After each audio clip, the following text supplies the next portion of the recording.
శాంతి.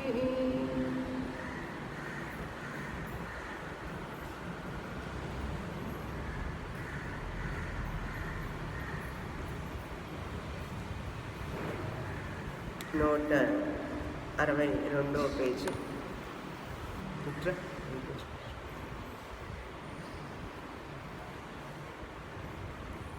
26వ మంత్రం మధ్యలో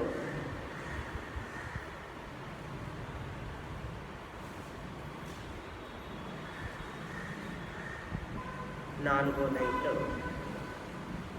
స ఏష నేతి నేత్యాత్మ, అక్కడి నుంచి చదువుతాం. స ఏష నేతి నేత్యాత్మ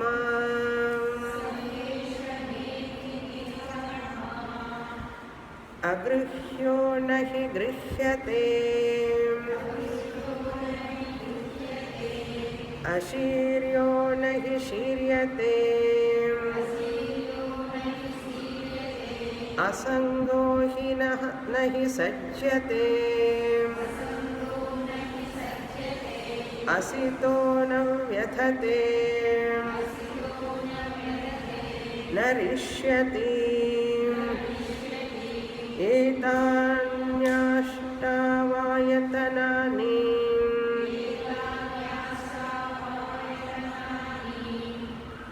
रिष्यति వరకు ఈ క్రింది లైన్ చూసాం క్రిందటి వారం. ఈ మధ్యలో స ఏష నేతి నేతి అనే దాని దగ్గర నుంచి రిష్యతి వరకు చివర రావాలి.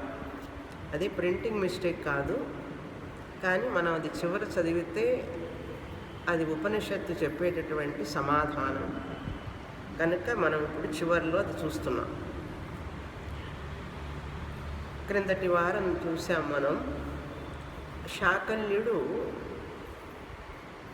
హిరణ్య గర్భుడు అధిష్టానం ఎవరు అని యాజ్ఞవల్కుల వారు అడిగినప్పుడు సమాధానం చెప్పలేకపోయినాడు.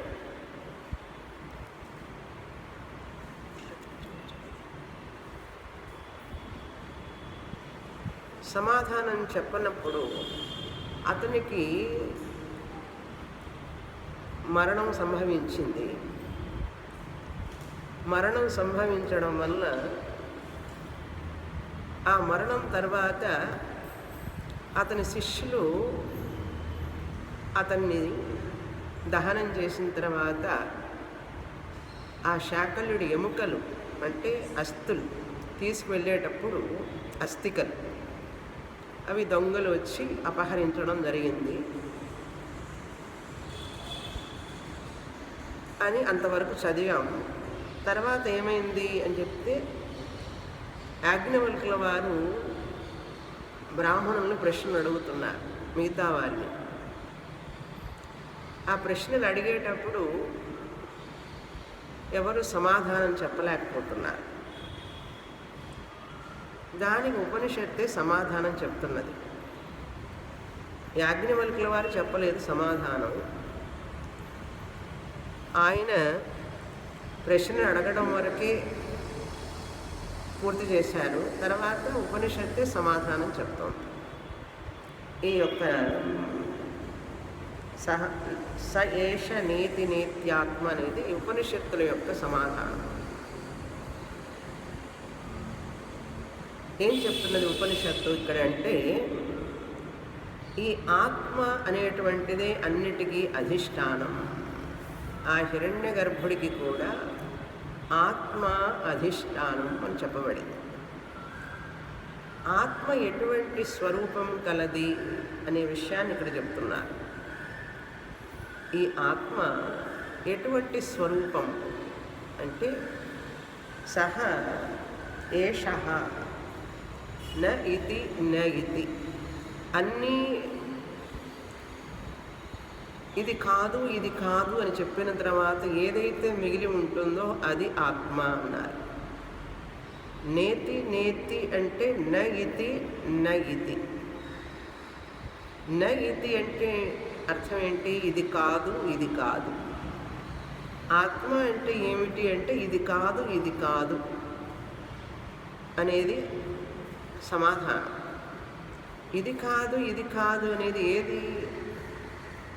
ఇది కానిది ఏదైతే ఉందో అది ఆత్మ. ఇది కానిది ఏదైతే ఉందో అది ఆత్మ అంటే ఎట్లా తెలుస్తుంది మనకు అని? ఆ ఇది కాదు, ఇది కాదు అని చెప్పేవాడెవరు? ఇది కాదు, ఇది కాదని చెప్పేవాడు ఒకడు ఉండాలి కదా. నా ఇది అని చెప్పేవాడు ఎవరో ఒకడు ఉండాలి కదా. ఉంటేనే కదా ఇది కాదు, ఇది కాదని చెప్తాడు. ఆ చెప్పేవాడు ఎవరంటే నేనే జీవాత్మని, ఆత్మస్వరూపాన్ని ఇది కాదు, ఇది కాదు అంటున్నాను. ఉపనిషత్తు చెప్తోంది ఇది కాదు, ఇది కాదు అంటే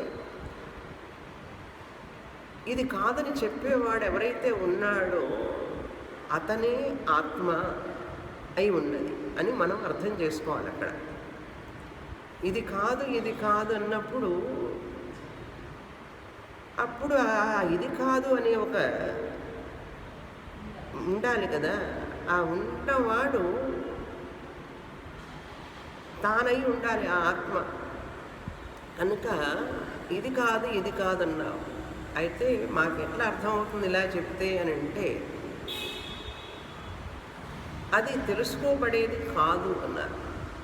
న గృహ్యతే, ఒక్క కళ్ళ ద్వారాను చెవుల ద్వారా కానీ బయట చూసే వస్తువు కాదది. నహి అగృహ్య నహి గృహ్యతే. అగృహ్య అంటే అప్రమేయ అని అర్థం. ఇది గ్రహించబడేది కాదు. న గృహ్యతే కనుక అగృహ్య అన్నారు. ఉదాహరణకి మనం ఒక ఫోటో చూస్తాం, అందులో చాలామంది ఉంటారు, మనం కూడా ఉంటాం అందులో. కానీ ఫోటో తీసిన వాడు ఉండడు.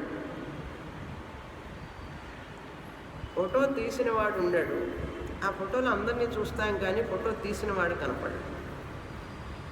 మరి తీసిన వాడు లేడు కాబట్టి అతను లేడు అని అంటామా?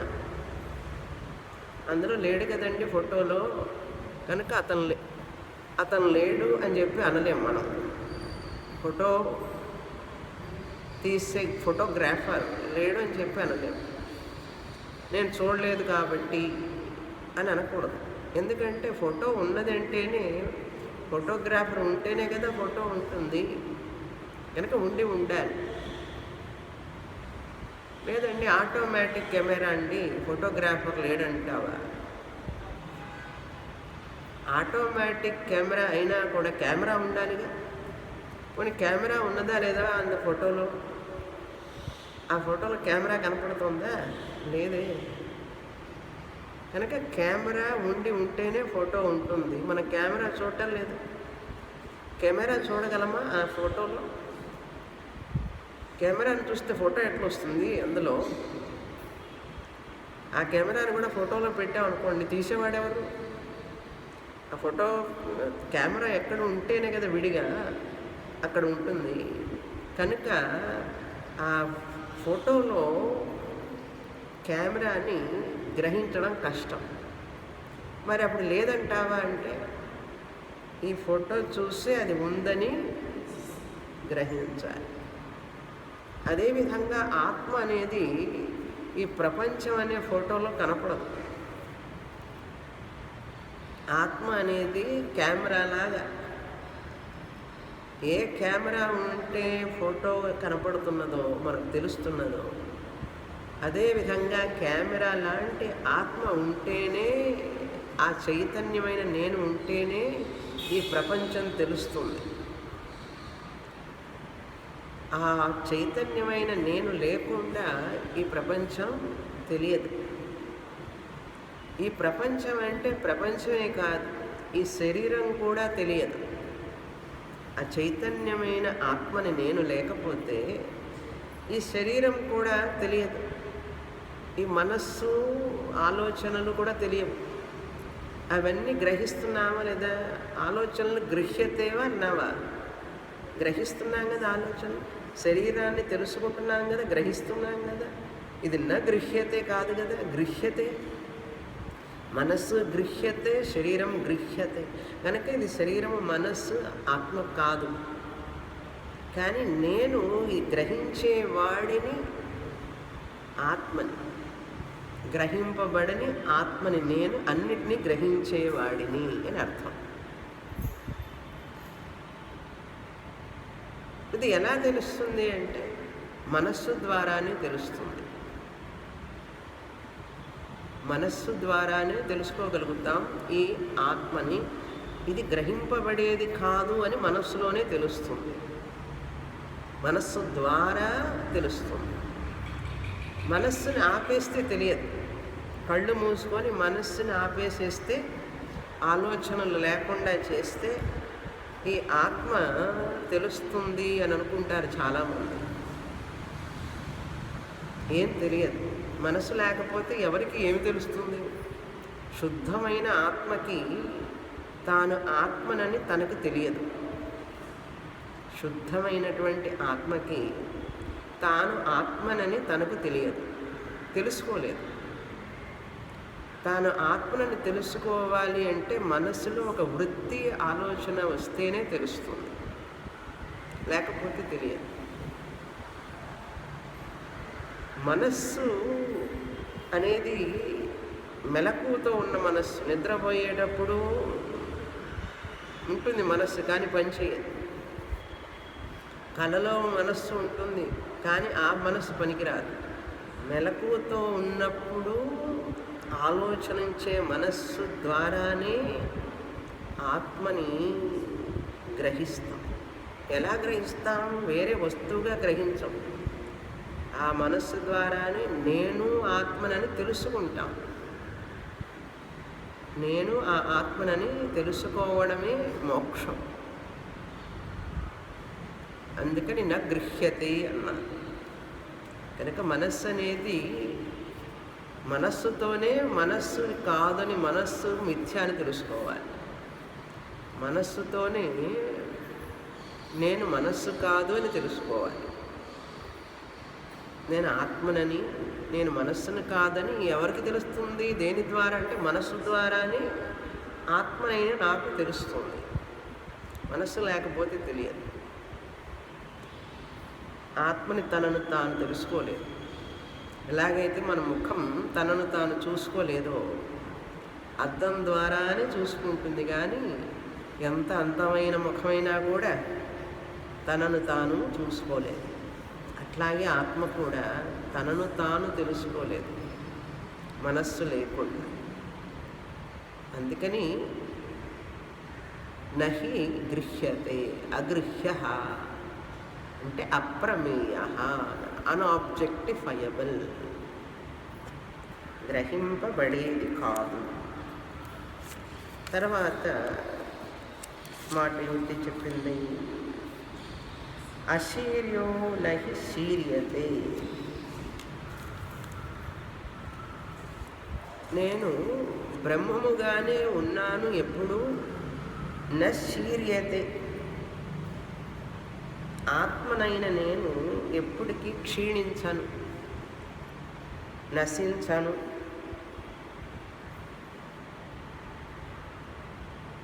ఆలోచనలున్నా లేకపోయినా నేను నశించను. నిద్రలో ఆలోచనలు లేవు కదా, నేనున్నానా లేనా? మనసు పనిచేయకపోతున్నా, నిద్రలో ఆలోచన లేకపోయినా నేనున్నానా లేదా? ఉన్నాను కదా. కనుక ఆలోచనలు ఉన్నా లేకపోయినా నేను ఉంటాను. ఎటువంటి ఆలోచనలు వచ్చినా ఉంటాను. మంచి ఆలోచనలు వచ్చినాను నేను ఉంటాను, చెడు ఆలోచనలు వచ్చినా నేను ఉంటాను, ఎప్పుడూ ఉంటాను. అందుకని నా శీర్యతే, ఆ ఆలోచనలు తెలుసుకుంటూ ఉంటాను. మంచి ఆలోచనలను తెలుసుకుంటున్నాను, దుఃఖమైన మనస్సుని తెలుసుకుంటున్నాను, సుఖమైన మనస్సుని తెలుసుకుంటున్నాను.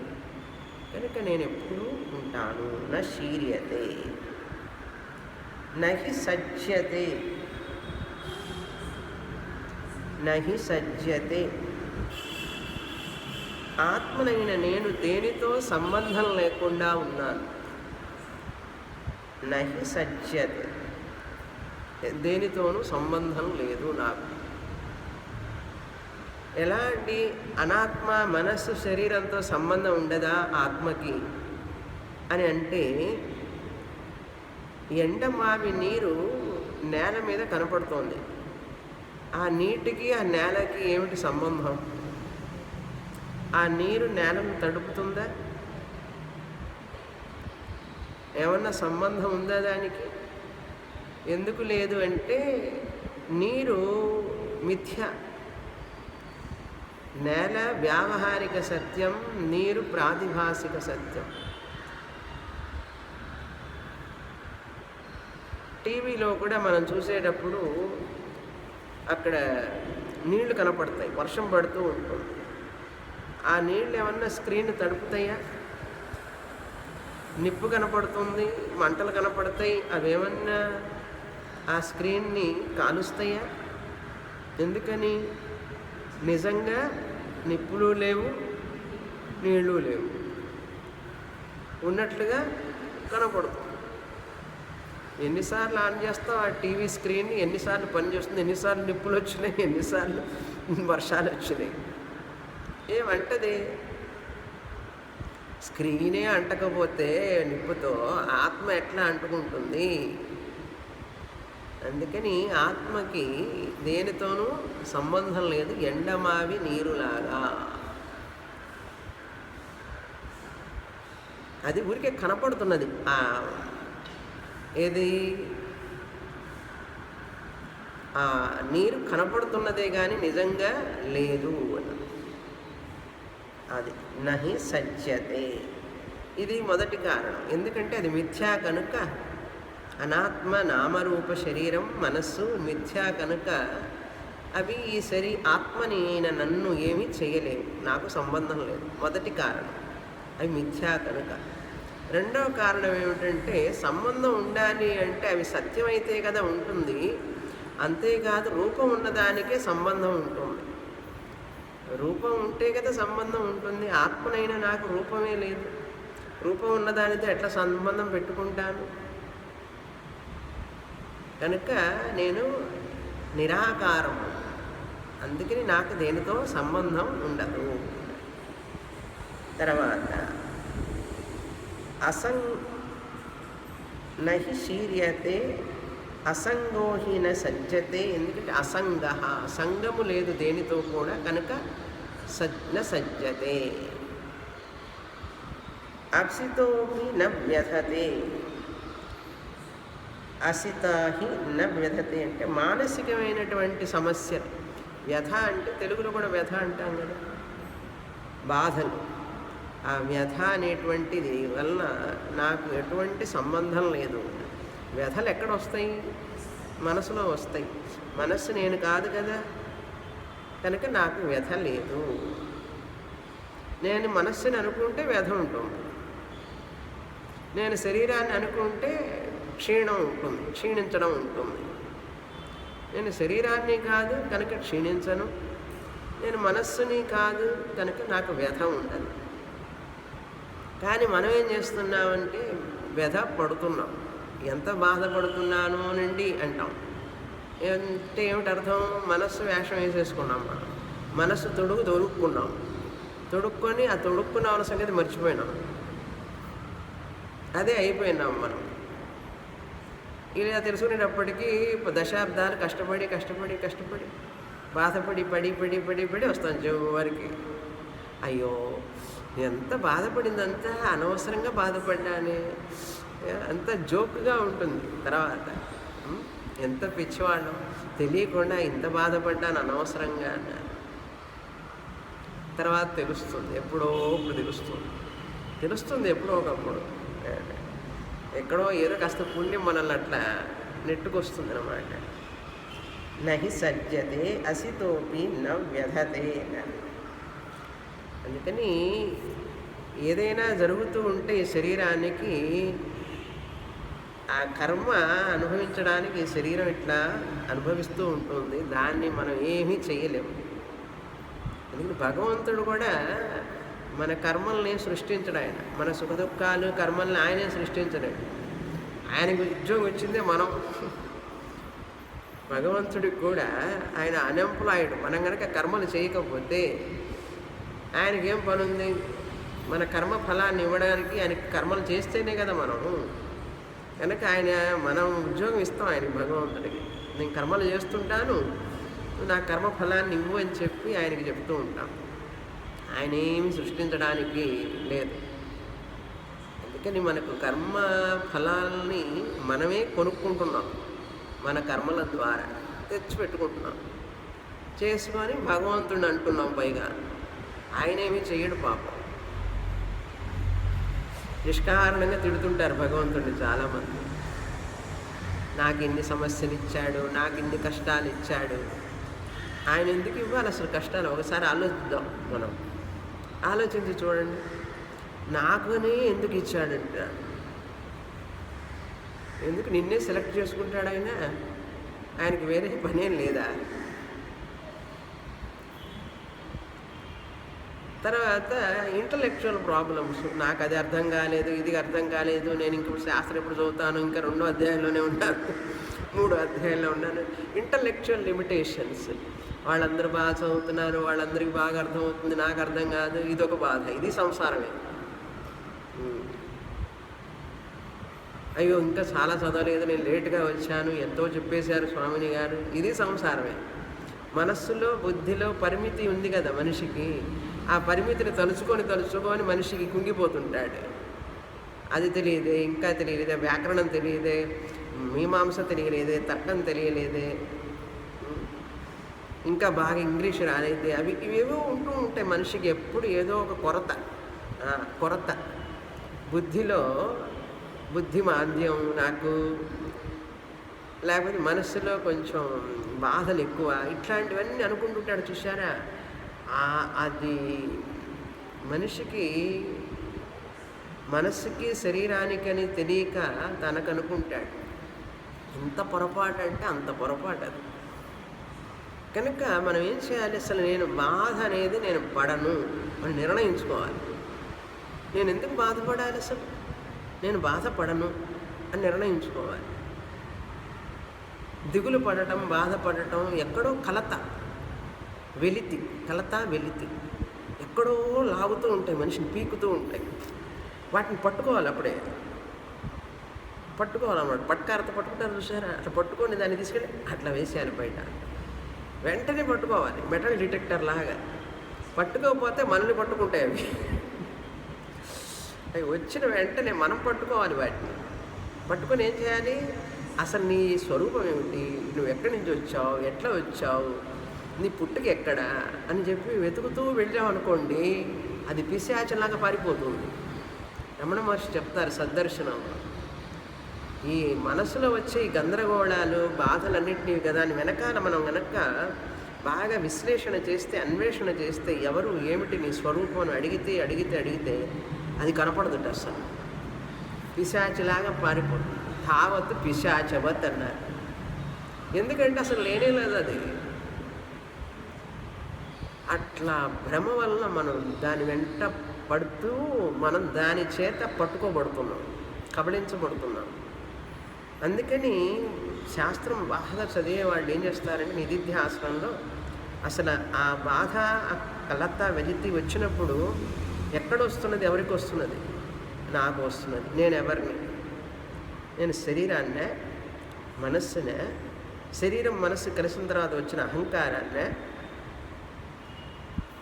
శరీరం జడం, మనసు జడం. మనసులో ఏర్పడిన ప్రతిబింబ చైతన్యం కూడా అది సత్యం కాదు, అహంకారం. మరి సత్యం కాని దాంట్లో వచ్చేవన్నీ సత్యం అవుతాయా?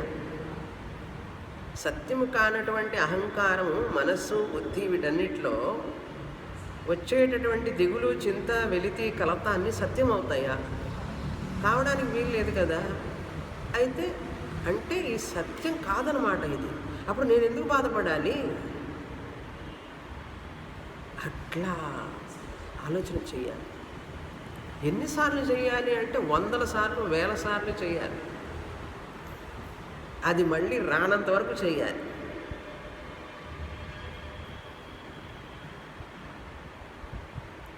బయట పుట్టలో చీమలు ఉన్నంతసేపు వస్తూనే ఉంటాయి కదా బయటికి. ఏమీ లేకుండా ఉన్నంత వరకు వాటిని బయటికి పంపే వరకు మనం చూస్తూనే ఉండాలి. మనస్సు కూడా అంతే. మనం ఏం చేస్తామంటే ఈ లోపల దానికి లోనైపోతాం మనం. అయిపోయి ఇంకా ఆత్మనైన నేను అనే విషయాన్ని మర్చిపోయి అది మనల్ని మోసం చేస్తూ ఉంటుంది.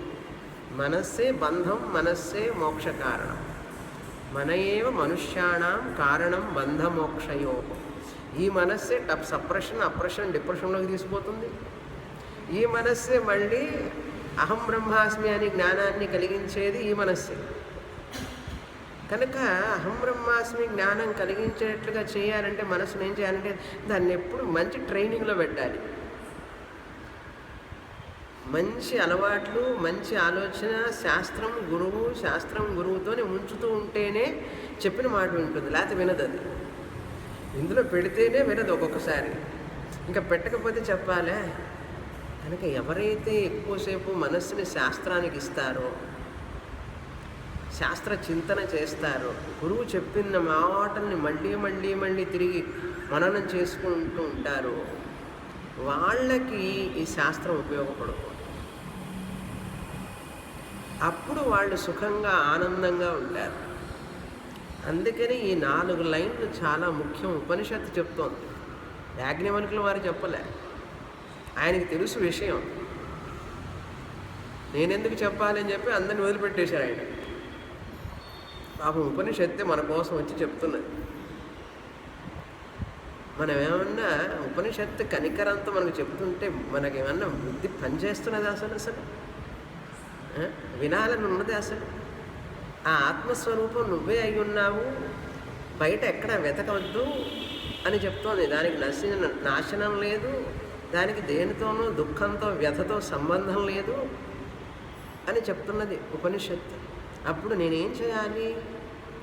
అది నేనై ఉంటే మరి ఎందుకు బాధ వస్తున్నది నాకు? ఎక్కడో నేను ఏదో తప్పు చేస్తున్నాను, ఏదో ఆలోచనలో తప్పున్నది అని తెలుసుకోవాలి.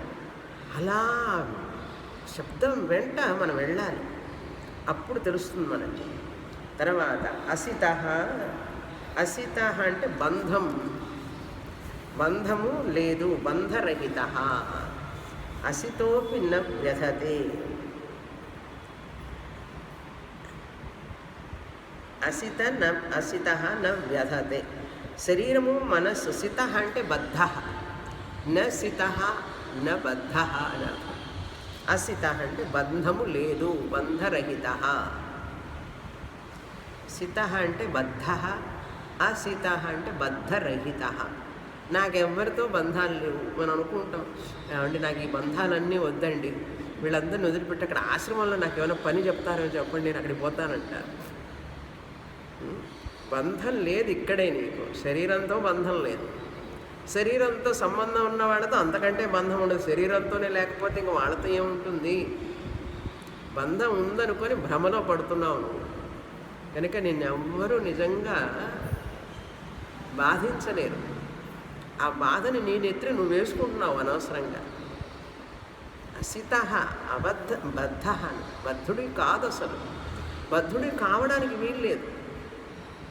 ఎందుకంటే ఈ మిథ్య, ఇది నామరూపం. ఈ అహంకారం, మమకారం, భార్య, భర్త, పిల్లలు ఇవన్నీ కూడా మిథ్య, వ్యావహారికం. ఇవి కలలో ఎన్నో చూసాం భయంకరమైనవన్నీ. అవన్నీ నిన్నేమైనా చేస్తాయా? ఎందుకని? ఒక్క మాట చెప్పేస్తావు టక్కున. అవన్నీ నిజం కాదండి, అది ఒక కళ అంటాం. శాస్త్రం అంటుంది ఇది కూడా కళ అని తెలుసుకో అంటుంది. వాళ్ళకి చూసాం కదా, ఇది కూడా కళ అని తెలుసుకో అన్నారు. అయ్యో కళని తెలియడం లేదే అన్నాడు. కలగనేవాడికి కళ కళ్ళ కాదని చెప్పాను. కళ కనేవాడికి కళ కళ్ళ కాదు. కళ కళ్ళ ఎప్పుడవుతుంది? కళ్ళ అంటే అబద్ధం అని అర్థం. మెళకు వచ్చినప్పుడు మాత్రమే, అది గుర్తుపెట్టుకోవాలి. మెళకువ వచ్చినప్పుడు మాత్రమే కళ నిజమవుతుందా, కళ్ళ అవుతుందా?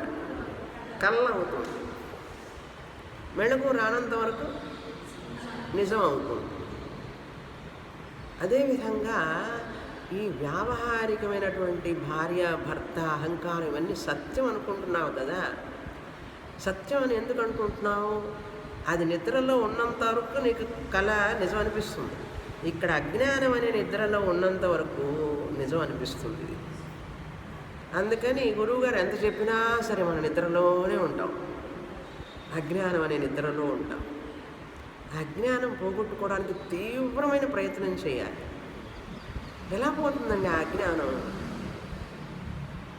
ఎలా పోతుందండి? అక్కడ ఎట్లా పోయింది నిద్ర? మేలుకున్నాం. ఇక్కడ కూడా నీ స్వరూపానికి మేలుకోవాలి. మేలుకోవడం అంటే ఏమిటి? ఇక్కడ నేను ఆత్మస్వరూపానని చెప్పి సొంతం చేసుకోవాలి. నేను ఆత్మస్వరూపాన్ని. ఇది నాది నాది ఆస్తి అంటుంటారు కదా, ఈ ఇల్లు నాది, ఈ ఆస్తి నాది.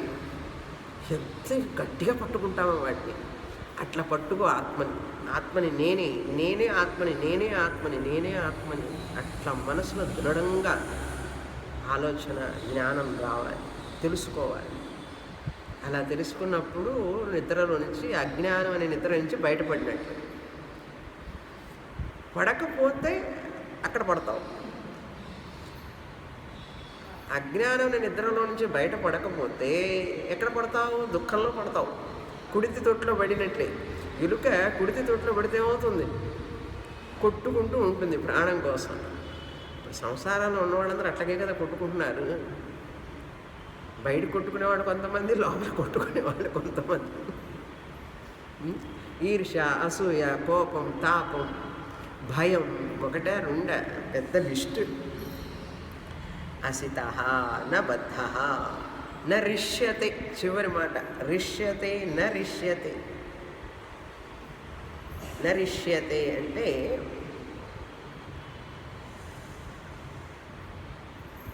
నశించదు అని అర్థం. న హన్యతే హన్యమానే శరీరే. నశించదు. న జాయతే న మ్రియతే. ఎవరు? నేను అని చెప్పాలి. ఆత్మ అంటే ఏమవుతుందంటే వేరే ఎవరో అనుకుంటాం. అప్పుడు నేను అహంకారంతో మాట్లాడుతున్నట్లు అవుతుంది. అహంకారంలో అయి నేనుగా తీసుకొని ఆత్మ నశించదు. ఆత్మ నశించదంటే నాకేమిటి లాభం? నా శరీరం నశిస్తుంది కానీ నేను నశించను. శరీరం లేకపోతే వ్యవహారం చెయ్యనే కానీ శరీరం ఉంటే వ్యవహారం చేస్తాను, లేకపోతే చెయ్యను. సత్ చిత్తైన నేను నశించను. బల్బు ఉంటే ప్రకాశిస్తాను, బల్బు లేకపోతే ఏం చేస్తాను? అట్లాగే ఉంటాను. ఎలక్ట్రిసిటీ అట్లాగే నేను కూడా. ఎలక్ట్రిసిటీ కంటికి కనపడుతుందా బల్బు లేకపోతే? అయ్యో ఎలక్ట్రిసిటీ పోయిందంటావా? పోదు, ఎక్కడికి పోదు, అక్కడే ఉంటుంది. అట్లాగే ఆత్మనైన నేను కూడా అంతే అని ఎప్పుడు తెలుసుకుంటాం? శరీరం పోయిన తర్వాతనా? మనసు అంతా పోయిన తర్వాతనా? ఎప్పుడు వస్తుందో అక్కడ ఒకసారి అట్లా ఫ్లాష్ లాగా వస్తుందండి. నాకు రావాలి, ఎప్పుడు వస్తుందో అది. ఫ్లాష్ లాగా వస్తుందంటే ప్రాబ్లం అని అర్థం. క్లాసులోనే వినేటప్పుడే చిన్నగా ఆ జ్ఞానం చోటు చేసుకోవాలి, లేకపోతే ఇంకెప్పుడు రాదు. అది వినంగా వినంగా మనం రాసుకున్న నోట్సే మనం చదువుకుంటూ, టేప్ చేసుకున్నవి, సీడీలు, రికార్డింగ్ చేసినవి అన్నీ మళ్ళీ చెవుడు వచ్చిందాకా వింటున్నారు జనం. ఇప్పుడు చివరికి చెవుడు వస్తుంది. చెవుడు పనిచేయవు, అందుకని చెవుల్లో పెట్టుకునేను మాకండి. అతిగా విన్నాను, చెవులు పనిచేయవు. రాసి చదివి చేస్తే కళ్ళు పనిచేయవు. అందుకని ఇవి పనిచేయకుండా పోయే లోపల తెలుసుకోవాలి. అర్థమైందా? ఈ పని చేయకుండా పోయే లోపల తెలుసుకోవాలి, లేకపోతే ఏమవుతుంది? నెక్స్ట్ జన్మ మళ్ళీ. ఎందుకని కళ్ళు సరిగా పనిచేస్తున్నప్పుడే పుస్తకం చదవడం నేర్చుకోవాలి. నేను అంత తర్వాత చదువుతానండి, పనులన్నీ అయిపోయిన తర్వాత అంటే అబ్బాయి పెళ్ళి, అమ్మాయి పెళ్ళి అన్నీ అయిపోయి మనవాళ్ళని అన్నీ చూసిన తర్వాత అప్పటికి కళ్ళు పనిచేయవు, చెవులు అంతకంటే పనిచేయవు. ఏం చేస్తావు? మనం అనుకుంటాం ఏదో ఇంకా ఫ్యూచర్లో చేస్తాను. ఫ్యూచర్ కన్నా చూసుకోవద్దు. మన స్వాధీనంలో ఉండదు మన శరీరం. ఇప్పటికే సరహం లేదు, ఇంకేముంటుంది తర్వాత. చాలామంది అవి ఎప్పుడైనా చదవచ్చు, ఇప్పుడు తొందర ఏముందన్నాడు. ఎప్పుడైనా ఎక్కడ చదువుతాం? కళ్ళు చెవులు పనిచేస్తున్నంతసేపే కదా. కళ్ళు చెవులు పనిచేస్తున్నంతసేపు దాని విలువ తెలియదు మనకు. ఇవి పోయినప్పుడు అయ్యో అంటాం. అందుకని వినవలసినదేదో విను, అనవసరమైనవన్నీ వినకు. చూడవలసిందేదో చూడు, పుస్తకం. అనవసరమైనవి చూడద్దు. తర్వాత నరిష్యతి, ఇంతటితో ఈ మంత్రం అయిపోయింది. కనుక ఇది మనం చివరి చదవాలి అన్నమాట ఈ పోర్షన్. తర్వాత మంత్రం చదువుతాం. ఇప్పుడు యాజ్ఞవల్కుల వారు ఆ బ్రాహ్మణులు అడుగుతున్నారు, మీరు ప్రశ్నలు వేస్తారా, నేను ప్రశ్న వెయ్యనా అని. చదువుతాం. 164వ పేజీ. అతహోవాచ బ్రహ్మణ భగవంతః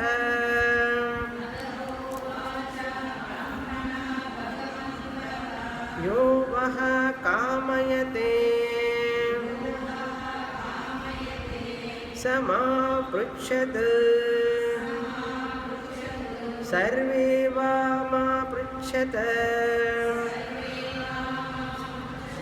యో వః కామయతే తం వః పృచ్ఛామి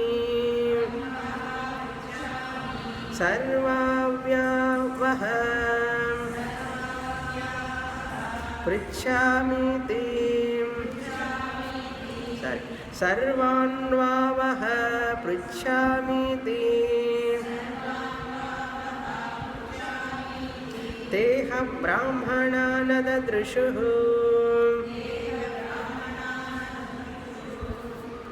అథహోవాచ.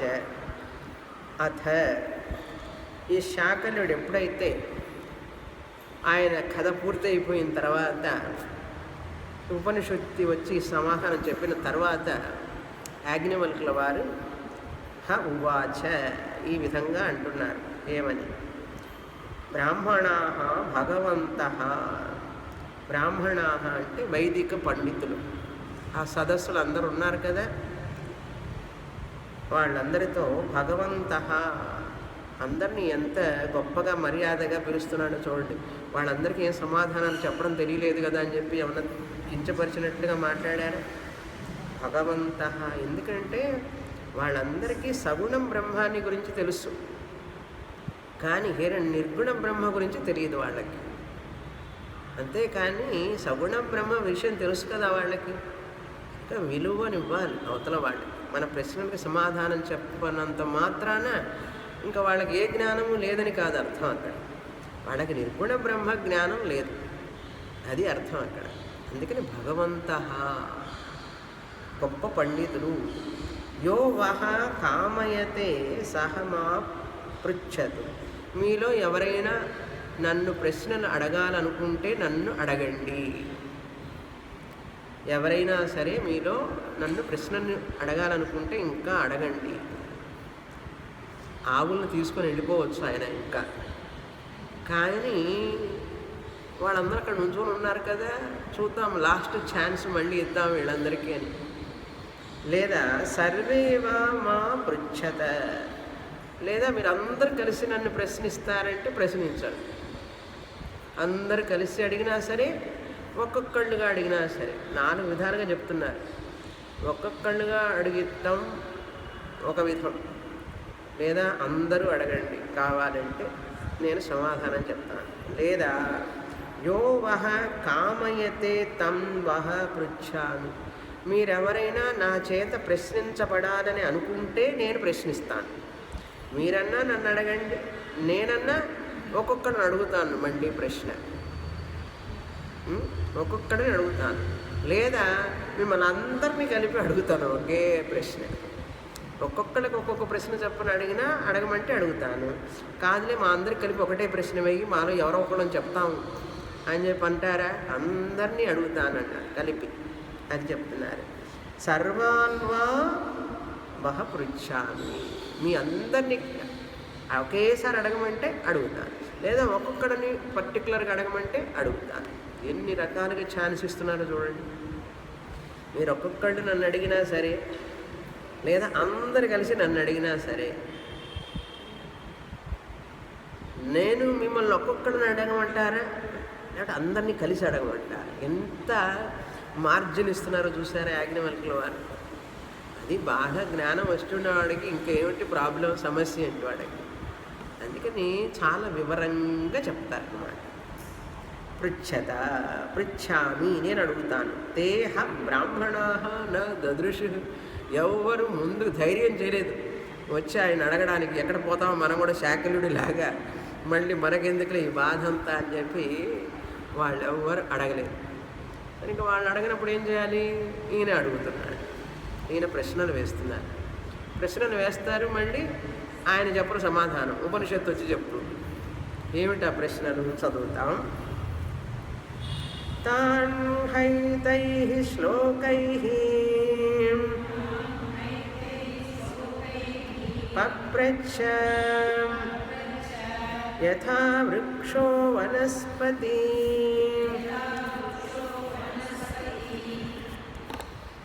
సరే, వనస్పతివత్.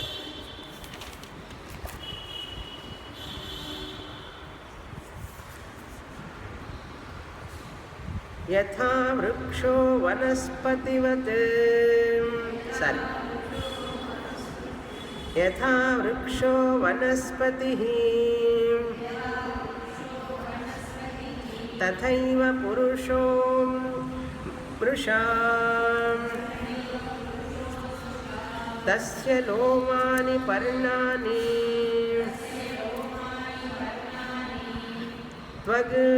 త్వగస్యోత్పాటికా బహిః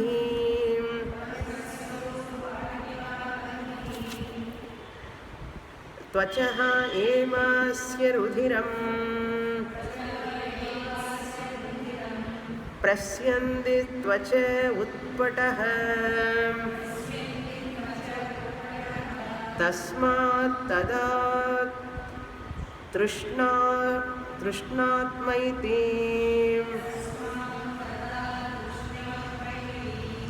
రసో వృక్షాది వాహతాత్ వృక్షాదివాహతాత్ మాంసాన్యస్య శకరాణి కినాటం స్నావత్ తిస్థిరం తస్థిరం అస్థీన్యంతరతో దారుణీం మజ్జా మజ్జోపమాకృత.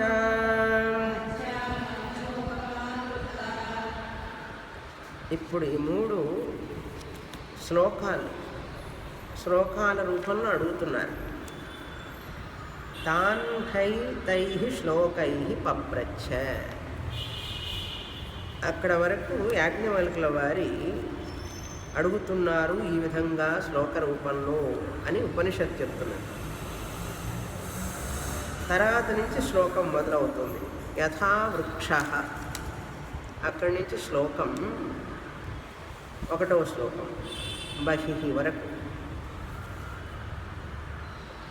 ఏం చెప్తున్నారంటే, మనిషికి వ్యక్తికి వృక్షానికి చాలా పోలికలు ఉన్నాయి అంటున్నారు. మనిషికి వృక్షానికి, పురుషుడికి ఆర్ స్త్రీకి, శరీరానికి, మనిషి శరీరానికి వృక్షానికి చాలా పోలికలు ఉన్నాయి. ఏమిటి ఆ పోలికలు అని అంటే, చెట్టుని నరికినప్పుడు ఆ చెట్టు కొంతకాలం తర్వాత మళ్ళీ మొలకెత్తుతుంది. అదేవిధంగా వ్యక్తి నశించిన తర్వాత, ప్రళయకాలంలో నశించిన తర్వాత మళ్ళీ పుడతాడు. చెట్టు పుడుతుంది, మనిషి పుడతాడు. కనుక చెట్టుకి మనిషికి పోలిక ఉన్నదా లేదా? ఉన్నది. కనుక మనం ఈ విధంగా మనిషికి చెట్టుకి పోలిక ఉన్నదని తెలుసుకోవాలి. ఇంకా కొన్ని విషయాల్లో ఉన్నాయి. మనకి ఇక్కడ తెలుగులో ట్రాన్స్లేషన్ చక్కగా వ్రాశారు. ఏమిటి మొదటి పోలిక అంటే, ఇప్పుడు చెట్టుకి మనిషికి ఏమిటి మొదటి పోలిక? చెట్టుకి ఆకులు ఉన్నాయి, పర్ణాని. తస్య లోమాని పర్ణాని. మనిషికి ఒంటి మీద ఉన్న వెంట్రుకలు, లోమం అంటే వెంట్రుకలు. చెట్టుకు ఆకులు మనిషికి వెంట్రుకలు. ఎన్ని ఆకులు ఉంటాయి, ఎన్ని వెంట్రుకలు ఉంటాయి? చాలా ఉంటాయి. కనుక చెట్టుకు ఉన్న ఆకులతో పోల్చారు మనిషికి ఉన్న లోమాల వెంట్రుకలు. శరీరం మీద ఉన్నటువంటి లోమాలు చెట్టుకున్నట్టు ఆకులు లాంటివి. పర్ణాలు, పర్ణాలు అంటే ఆకులు. రోమమన్నా లోమమన్నా ఒకటే. రల్లయో రభేద అంటారు. రాకి లాకి భేదం ఏముండదు. రోమములు లోమములు ఒకటే అర్థం. రెండవది ఏంటి? బెరడు ఉంటుంది చెట్టుకి. త్వచ ఏవాస్య రుధిరం. చెట్టుకు 3 రకాలైన బెరడులు ఉంటాయి. పైన ఉండేటటువంటి బెరడు, లోపలి బెరడు, 3వ లేయర్ బెరడు ఉంటుంది. పెద్ద పెద్ద చెట్లు చూస్తే బయట ఉన్నటువంటి బెరడు రఫ్గా ఉంటుంది. అది తీసేస్తే లోపల సాఫ్ట్గా ఒకటి ఉంటుంది. దాని వెనకాల చూస్తే ఇంకా సాఫ్ట్గా ఉంటుంది. అది చెప్తున్నారు ఇక్కడ. త్వచ అంటే చర్మం. మనకు చర్మం ఉంది కదా, పెద్ద పైన ఉండేది గట్టిగా ఉంటుంది, దాని కింద ఇంకా పలచగా ఉంటుంది, దాని కింద ఇంకా మాంసం. అట్లా మనిషికి చెట్టుకి కరెక్ట్గా సరిపోతుంది పోలిక. మనం చెట్లు చూసాం కానీ ఎప్పుడైనా ఇట్లా పోల్చుకున్నామా? ఇప్పుడు పోల్చుకోండి. ఓకే. బయట బెరడు ఉంటుంది, శరీరానికి కూడా బాహ్య చర్మం ఉంటుంది అన్నారు. మొదటిది. తర్వాత పురుషుడి చర్మం నుండి రక్తం కారుతుంది. అట్లాగే రుధిరం అంటే రక్తం. అట్లాగే చెట్టు బెరడు నుంచి కూడా రసం కారుతుంది. ఆ బెరడు తీస్తే పాలు కారుతూ ఉంటాయి. ఏదన్నా బంక్ అంటారు చూసారా? చిన్నప్పుడు బంక పట్టుకునేవాళ్ళం. అది కారి కారి గట్టి పడుతుంది. మనకు రక్తం కూడా అంతే గట్టి పడుతుంది చూసారా? గడ్డ కడుతుంది. కరెక్ట్గా అండి. చిన్నప్పుడు బంకని చెట్టు నుంచి తీస్తే కారుతూ ఉంటుంది. మనం పట్టి తీయంగానే ఏమవుతుంది సార్? గట్టి పడిపోతుంది. మన రక్తం కూడా చూడండి, కాసేపు కారిన తర్వాత అది ఇక్కడ గడ్డగట్టిపోతుంది వెంటనే. కరెక్ట్గా ఉంది చూసారా? అది చెప్తున్నారు రక్తం. తర్వాత ఇది రెండవది. మూడవ పోలిక ఏంటంటే, ఏ గాయమైనా తగిలిందనుకోండి, దాన్ని కూడా గొడ్డలితో కొట్టినప్పుడు దానికి కూడా అక్కడ ఒక రసం కారుతుంది. అట్లాగే మనకు కూడా గాయమైనప్పుడు శరీరంలో రక్తం కారుతుంది. దెబ్బ తగిలినప్పుడు దానికి ఒక రసం లాంటిది వస్తుంది బయటికి. అట్లాగే పురుషుడి శరీరంలో మాంసం ఉంటుంది. మాంస అన్యస్య శరీరాణి కిరాటం స్నావ తత్స్థితం సస్థిరం.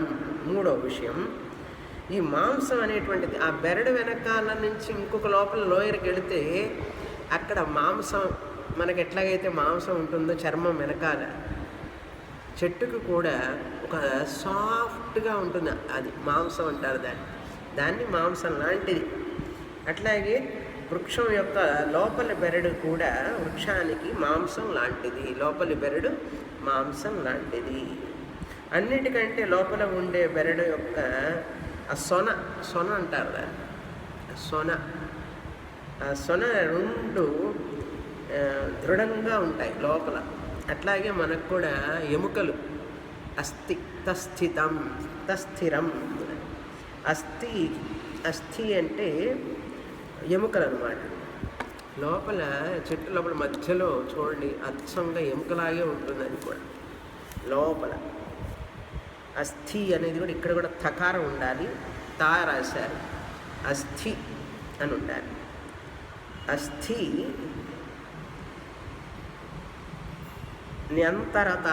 అంతరత అస్థిని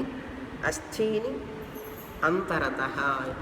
మనకు ఎట్లాగైతే లోపల అస్థిపంజరం ఉంటుందో ఆ చెట్టుకు కూడా ఆ బెరడు, ఒకటో బెరడు, రెండో బెరడు, మూడో బెరడు తీస్తే లోపల ఒక మధ్యలో ఒక పోర్షన్ ఉంటుంది. మనకు వెన్నెముక ఎట్లా ఉంటుందో దానికి కూడా అట్లాగే ఉంటుంది. అస్థి అంతరత అన్నారు, చాలా లోపల అని అర్థం.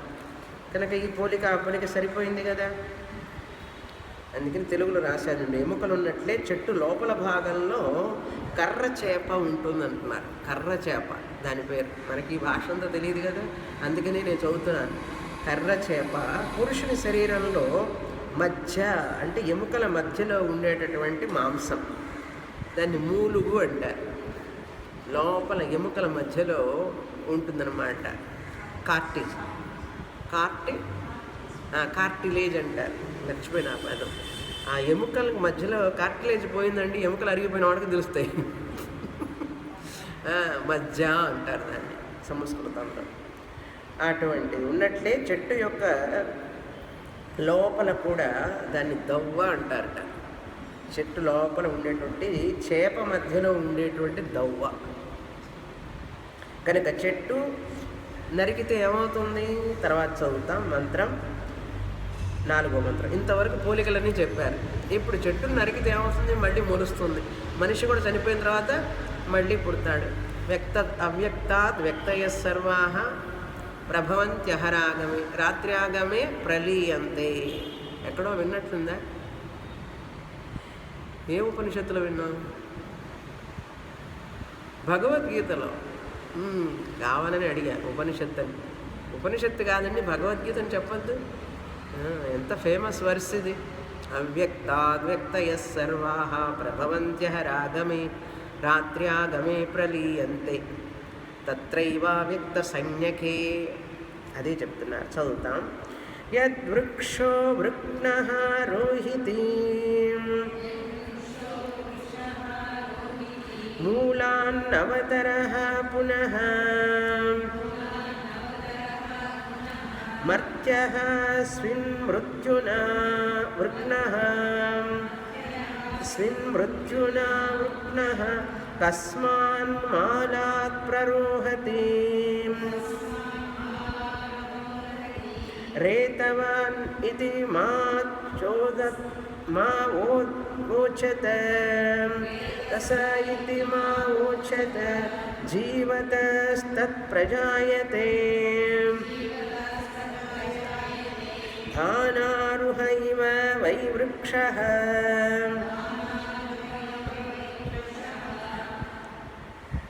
అంజసా ప్రేత్య సంభవః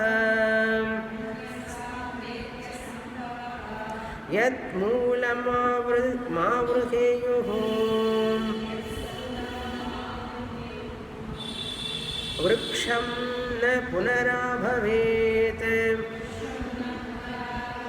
మర్త్యః స్విన్మృత్యునా వృక్ణః కస్మాన్మాలాత్ ప్రరోహతి.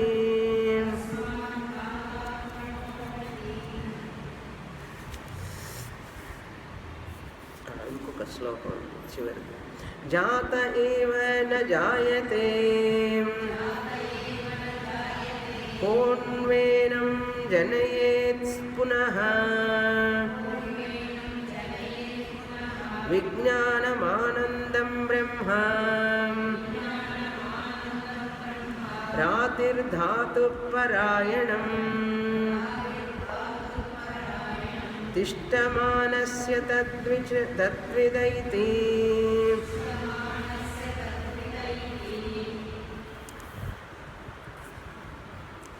మాల అనున్నది, మూల అనుండాలి. కస్మాత్ మూలాత్ ప్రరోహతి. ఎక్కడైతే మాల అని ఉన్నది 2 చోట్ల మూలానే ఉండాలి.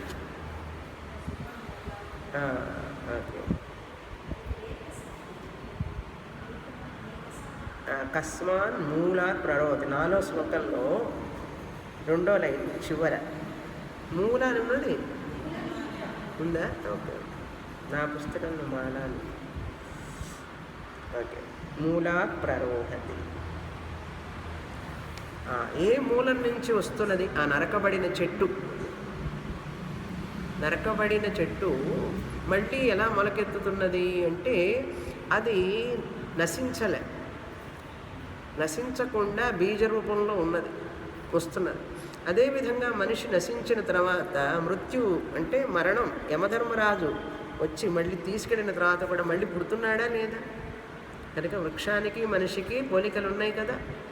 అదేవిధంగా ఇక్కడ మనం ఈ విషయాన్ని తెలుసుకోవాలి అంటున్నారు. మిగతా విషయాన్ని తర్వాత చూస్తాం. ఆ చివరి లైన్ చాలా ముఖ్యం. అది ఆన్సర్ అస్సలు. ఇదంతా పోలిక. తర్వాత చూస్తాం. పూర్ణమద పూర్ణమిదం పూర్ణాత్ పూర్ణముదచ్యతే పూర్ణస్య పూర్ణమాదాయ పూర్ణమేవావశిష్యతే. ఓం శాంతి శాంతి శాంతి. హరి ఓం. శ్రీ గురుభ్యో నమః. హరి ఓం.